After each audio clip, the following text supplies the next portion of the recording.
말씀이 우리 가운데 계십니다. 네, 여기는 사주풀입니다. 오늘 순서 시작할게요.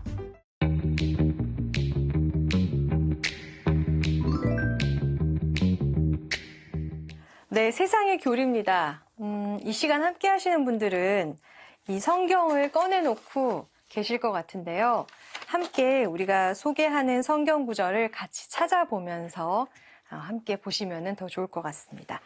자, 오늘은 마테오복음서 14장 22절에서 27절까지의 말씀입니다.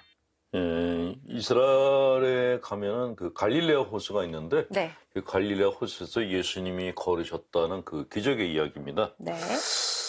자, 예수님께서 제자들을 재촉해서 배를 타고 건너편으로 먼저 가게 하시고 그동안에 당신께서 군중을 돌려 보내신 뒤에 따로 기도하시려고 산에 오르셨다. 저녁 때가 되어도 혼자 거기 계시는데 배는 무태서 여러 스타디온 떨어져 있었는데 마침 맞바람이 불어 파도에 시달리고 있었다. 네. 예수께서 새벽에 호수 위를 걸으셔 그들 쪽으로 가셨다. 제자들은 예수님께 호수 위를 걸으시는 것을 보고 겁이 질려 유령이다 하며 소리를 질러댔다. 예수께서 곧 그들에게 말씀하셨다. 용기를 내어라. 나다. 두려워하지 말라. 라는 그런 내용입니다. 네. 무리를 걸으시는 주님에 관한 네 구절인데요. 배가 무태서 여러 스타디온 떨어져 있다고 나왔거든요. 네. 지금으로 치면 얼마나 떨어져 있었던 거예요? 여행을 가면은 가이드들이 네. 제발 묻지 말아주세요 하는 것이 그 지역의 식물 이름, 꽃 이름, 풀 이름 식물. 제발 묻지 말아달라고 얘기를 해요. 네. 보험서에도 이게 현대 기준이 아니에요. 옛날 기준의 그런 이야기들이 많이 나오거든요. 네. 스타디온도 그런 건데 네. 이게 질문지에 있어서 또 검색을 해봤더니 네. 1스타디온이 185m라 꽤 먼 거죠. 여러 스타디온이라 그러니까 한 500m? 그 정도 떨어 있었다는 거죠. 꽤 먼 500m를 거예요. 걸어오신 거예요, 지금? 근데 그 무리를 500m 걸어왔다 그러면 유령이네요. 귀신이다 할 만하죠. 와. 자, 여기 갈릴레아 호수 그러면 이스라엘을 안 갔다 오신 분들은 무슨 호수에서 풍랑이 있냐 그런 의문을 가질지 모르는데 저는 이스라엘을 7번을 갔었거든요. 네. 그 갈릴레아 호수에서 배를 7번을 탄 거예요.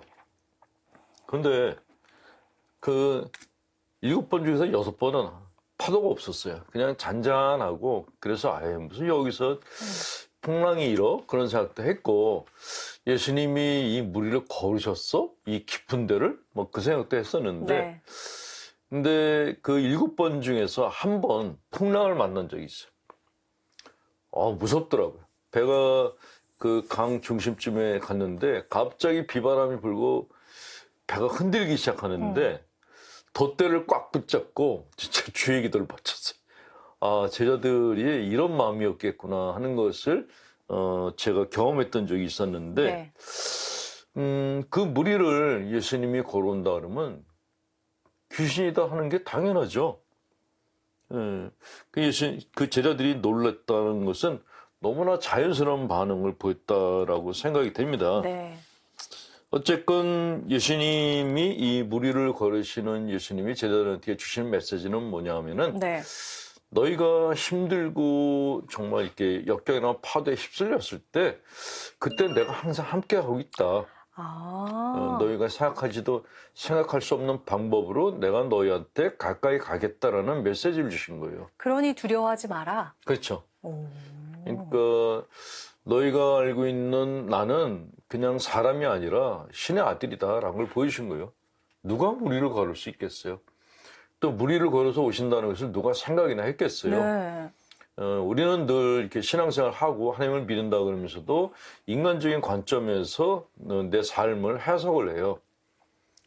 상황이 이런데 이게 될 리가 있겠어? 근데 하나님의 입장에서는 당신의 방식으로 우리에게 도움을 주실 수도 있다라는 그것이 오늘 복음의 메시지이고 이것을 이제 기적이라고 얘기를 하는데 신앙생활은 사실 이런 신비체험, 기적이 굉장히 중요해요. 신앙생활은 이성적인 것만으로 할 수 있는 건 아니거든요. 네. 신앙생활은 그냥 뭐 내가 신학적인 어떤 입장에서 신존재를 증명하고 그런 논리적으로 증명된 신을 믿는 이게 아니에요. 그거는 신학이 아니고 신학을 가져간 철학이죠. 신앙생활 하는 사람들에게 신앙이 갖는 의미는 내가 도저히 해결할 수 없는 일을 신이라는 그 분이 해결해 줄 수 있다라는 것에 대한 믿음을 갖는 게 네. 그게 신앙이죠. 그러니까 신앙에서 중요한 거는 영적 체험, 기적 이게 굉장히 중요한 부분을 차지한다라는 것이죠.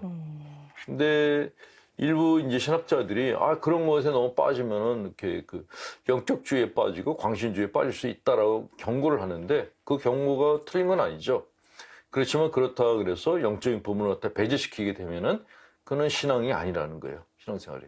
그러니까 신앙생활은 양면이 다 동시에 같이 있어야 돼요.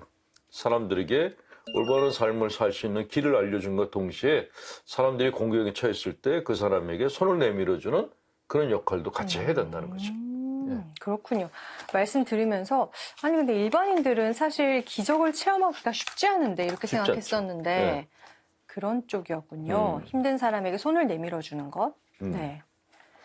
근데 기적을 이제 어떤 때 체험하냐면 저도 네. 이제 어떤 신자분한테 얘기를 들었는데 신앙심이 별로 없던 분이었는데 차 사고를 당했대요. 이게 차가 완전히 뒤집혀가지고 굴렀대요. 그런데 그 구르는 순간에 갑자기 자기 눈앞에 살아왔던 인생이 파노라마처럼 쫙 지나가더래요. 그리고 그 순간에 무엇인가를 봤대요. 뭘 봤을까요? 어떤 빛 같은 걸 봤대요. 그 순간에. 네. 그리고 차 사고가 나서 이제 차는 엉망진창이 됐는데 네. 자기는 다친 데가 하나도 없었다. 어머. 네, 그래서 그분은 지금 굉장히 열심한 신앙인이 됐죠. 네. 그런 영적 체험들이 신이 존재하신다는 것을 이렇게 보여주고 있고 네. 신앙생활이 어떤 것인가, 신앙생활하고 일상생활이 무엇이 다른 것인가 하는 것을 보여준다는 것이죠. 알겠습니다. 네. 자, 이번에 나눌 구절은 마테오복음서 14장 28절에서 33절까지의 말씀입니다. 예, 이 부분에서 네. 베드로가 유령이다라고 하고 나더니 네. 내가 나다 그러니까 주님이시거든 저더러 무리를 걸어오라고 명령하십시오 그랬어요. 확인하고 싶었던 거죠. 예수님 맞나 안 맞나? 그렇죠. 이분이 진짜 주님인가 아닌가 확인하고 싶었던 거죠. 그런데 베드로가 내려서 무리를 걸어서 예수님께 가는데 이 가다가 그 바람이 불고 그리고 아마 밑에를 봤을 거예요. 물을요? 깊거든요. 볼 밑에가 수밖에 다 없죠. 보이면 무섭죠. 무섭죠. 그 절벽에서 절벽 타기 하는 사람들 보고 아래를 보지 말라 그래요. 위만 보라고. 생각만 해도 무서워. 무리를 걸어가는데 밑에를 보면은 내 밑에 물고기들이 왔다 갔다 하고 시커먼 물이 보인단 말이죠. 결국 이제 베드로 사도가 이제 가라앉기 시작했어요. 그때 베드로 사도가 저를 구해 주십시오라고 외쳤고 예수님께서 또 거절하지 않고 왜 의심했느냐 그러면서도 또 손을 잡아주셨어요. 네. 이 짧은 이 복음이 굉장히 많은 것을 이제 시사를 하고 있는데 일단 첫 번째 얘기해드리고 싶은 것은 우리가 역경에 처했을 때 역경이라는 것만 바라보게 되면은 거기 빠져든다라는 거예요. 맞아요. 우울증 환자들이 우울한 상태에서 못 빠져나오는 것은 우울한 생각에 빠져들어서 그런 거예요. 거기에 사로잡혀 있죠. 그렇죠. 네, 그것만 그게 보이죠. 늪이에요, 늪. 그러니까 우울이나 불안이나 이런 것들은 늪이에요. 두려움도 늪이고 그걸 바라보면 나도 모르게 내 마음에 거기 빠져들어가요. 더 깊이. 그럴 때 예수님을 바라보라 하는 거죠. 나를 구원해 주실 분을 바라보면 된다는 거예요. 보통 이게 구조사들이 사람들을 구해낼 때도 똑같은 방법을 쓴다 그래요.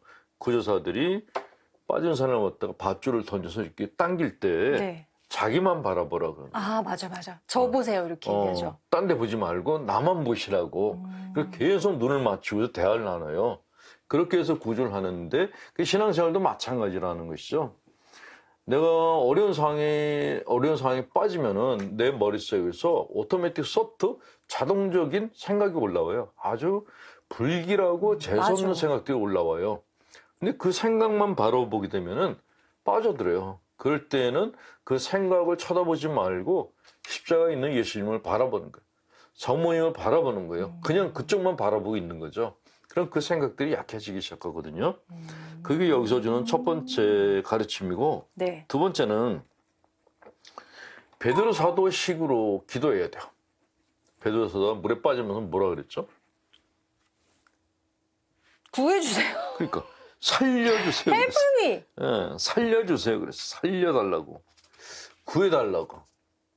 기도예요, 그게. 기도. 예, 기도가 우리가 기도문을 읽고 뭐 거룩한 기도를 하고 이런 거는 그냥 이렇게 그 어떻게 정형화된 기도인데 내가 절박할 때 그 기도문을 갖다가 외울 시간이 어디 있어요? 어디 있어요? 절박한 상황에서는 살려주십시오 그래요. 살려달라고. 살려주세요. 네. 그렇게 외치면은 누가 그 외침을 갖다가 이렇게 거절하고 안 쳐다보겠습니까? 네. 그 절박할 때는 십자가 앞에서 외치세요. 살려달라고. 살려달라고. 구해달라고. 예. 그럴걸. 예. 넘어질 때, 이렇게만. 그리고 간혹 어떤 분들이 예수님이 베드로 사도를 야단쳤다. 믿음이 약한 자라고 야단쳤다. 네. 그랬는데 이거는 야단쳤다기보다 그냥 아유 이렇게 너무 이렇게 믿음이 약하니라고 얘기하신 정도에 지나지 않아요. 결국 베드로 사도의 손을 잡아서 끌어올리시고 그 믿음이 약한 베드로 사도를 초대 교황으로 임명을 하셨잖아요. 네. 반석이라고 하시고, 예, 그러니까 예수님이 복음서에서 이렇게 질책하시는 것처럼 하신 말씀을 곧이곧대로 들으시면 안 된다라는 네. 그런 말씀을 드리고 싶습니다. 네. 예수님과 성모님께 기도를 하며 한 가지 의구심이 듭니다.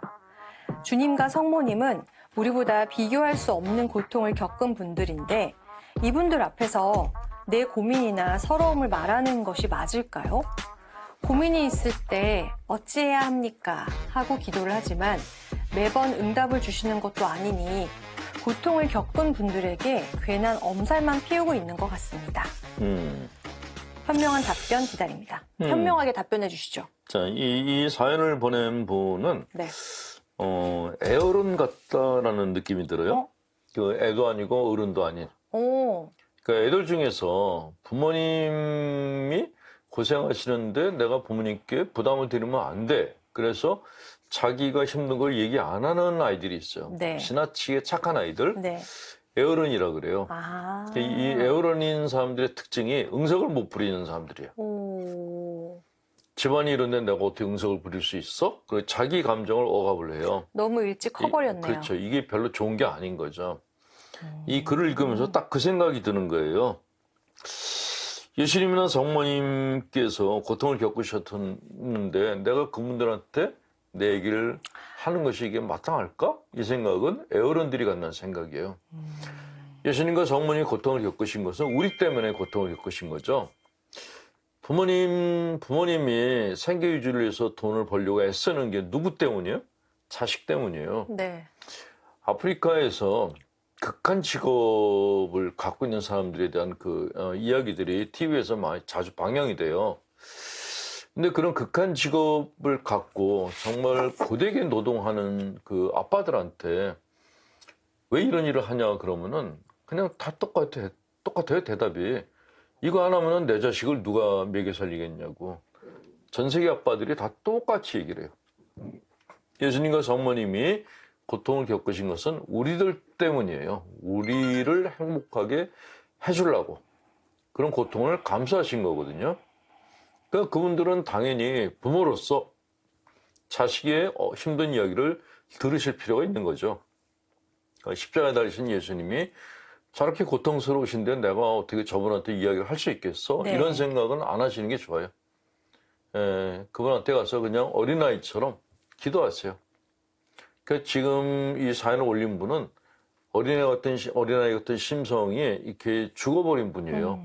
그 어린아이 같은 심성을 다시 키우실 필요가 있어요. 네. 그러려면 주님과 성모님께 응석을 많이 부리셔야 됩니다. 응석. 부모님한테 어리광 피운다고 흉이 되지 않잖아요. 그렇죠. 네, 그것처럼 힘들 때도 주님께 매달리면서 이렇게 답을 청하시면 좋을 것 같습니다. 자, 이제 마칠 시간입니다. 게시판에 사연 많이 올려주세요. 신부님과 함께 풀어드리도록 하겠습니다. 저희는 여기서 인사드리겠습니다. 고맙습니다.